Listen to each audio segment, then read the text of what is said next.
പോറ്റിയെ കേറ്റിയെ സ്വർണം ചെമ്പായി മാറ്റിയേ. ഈ വരികൾ ഇന്ന് മലയാളികൾക്ക് സുപരിചിതമാണ്. പോറ്റിയെ കേറ്റിയതും സ്വർണം ചെമ്പായി മാറ്റിയതും വരെ ശരിയാണ്, വളരെ വളരെ ശരിയാണ്. അതൊക്കെ കുറെ കേട്ടിട്ടുണ്ട്. പക്ഷേ ഇനിയാണ് പ്രശ്നം. ആരാണ് പോറ്റിയെ കേറ്റിയത്? ആരാണ് സ്വർണം ചെമ്പാക്കി മാറ്റിയത്? എന്നും പറഞ്ഞ് തടിതപ്പാനൊന്നും നോക്കണ്ട കോൺഗ്രസ്സുകാരെ, നിങ്ങൾ പെട്ടുകേട്ടോ. ഈ പാട്ടിലുള്ള പോറ്റി ഉണ്ണികൃഷ്ണൻ പോറ്റിയാണെന്ന കാര്യത്തിൽ ആർക്കും ഒരു സംശയമില്ല അല്ലേ? അപ്പോ ഇനി കാര്യത്തിലേക്ക് വരാം. ഇവിടെ മുതൽ കണ്ടോ, ഇതാ ഹൈലൈറ്റ്.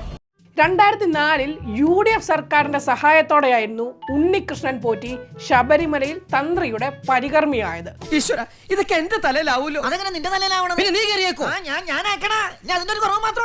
ദേവസ്വം ബോർഡ് ചെയർമാനായിരിക്കെ കോൺഗ്രസ് നേതാവായിരുന്ന പ്രയാർ ഗോപാലകൃഷ്ണന്റെ സഹായം ഇതിന് ലഭിച്ചിരുന്നു എന്നൊക്കെ കരക്കമ്പിയുണ്ട് കേട്ടോ.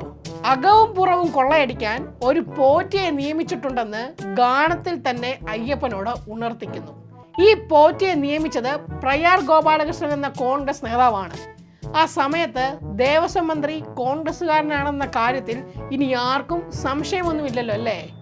ഇപ്പോഴാണ് കാര്യങ്ങൾക്കൊക്കെ ഒരു ധാരണയായത്. പിന്നീട് വിവാദങ്ങളെ തുടർന്ന് ഈ പരികർമ്മി സ്ഥാനത്ത് നിന്ന് ഒഴിവാക്കപ്പെട്ടതോടെ ബംഗളൂരുവിൽ താവളമുറപ്പിച്ച ഇതേ പോറ്റി കേരളത്തിലെ ചില കോൺഗ്രസ് നേതാക്കളിലൂടെ മുതിർന്ന കോൺഗ്രസ് നേതാക്കളുമായി അടുപ്പം സ്ഥാപിച്ചു. ആ അടുപ്പം ദില്ലിയിലെ നമ്പർ 10 ജനപദ് വരെ എത്തി. ഇനി നമ്പർ 10 ജനപദ് എന്താണെന്ന് ആലോചിച്ചിട്ട് ആരും സമയം കളയണ്ട. അത് നമ്മുടെ സ്വന്തം സോണിയാഗാന്ധിയുടെ ദില്ലിയിലെ ഔദ്യോഗിക വസതിയാണ്. അതായത് ഉത്തമ, സോണിയാഗാന്ധിയും കോൺഗ്രസ് MP ആന്റോ ആന്റണിയും ഇപ്പോഴത്തെ UDF കൺവീനർ കൂടിയായ അടൂർ പ്രകാശ് MPയും ഒക്കെ പോറ്റിയുടെ അടുത്ത പരിചയക്കാരാണ്. വെറും പരിചയക്കാരല്ല, മറിച്ച് നൻപണ്ട. പോറ്റിയാണെങ്കിൽ സോണിയയ്ക്ക് ഗിഫ്റ്റുകൾ നൽകുന്നു, കയ്യിൽ രാഗി കെട്ടിക്കൊടുക്കുന്നു. അങ്ങനെ വളരെ അടുത്ത ബന്ധം. പക്ഷേ കോൺഗ്രസിനാകട്ടെ ഇതൊന്നും അറിഞ്ഞ ഭാവമേ ഇല്ല.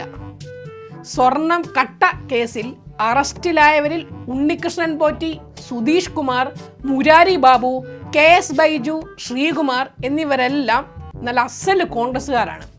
ഈ കേസിൽ അകത്തുള്ള ഭൂരിപക്ഷം പേരും അതിൽ ചുക്കാൻ പിടിച്ചവരുമെല്ലാം കോൺഗ്രസ്സുകാരാണ്. അപ്പൊ പിന്നെ എങ്ങനെയാണ് ഈ സ്വർണം കെട്ടത് സഖാക്കന്മാരാണെന്ന് പറയാൻ പറ്റുക? ഇതിപ്പോ ആകെ ഒരു കൺഫ്യൂഷൻ ആയല്ലോ അയ്യപ്പ. ചുരുക്കത്തിൽ സ്വർണം കെട്ടത് കോൺഗ്രസ്സുകാർ തന്നെയാണ്. പക്ഷേ ഇത് അയ്യപ്പൻ മനസ്സിലാക്കിയാലും ഈ കോൺഗ്രസ്സുകാരെ ഒന്ന് പറഞ്ഞ് മനസ്സിലാക്കാനാണ് പാട്.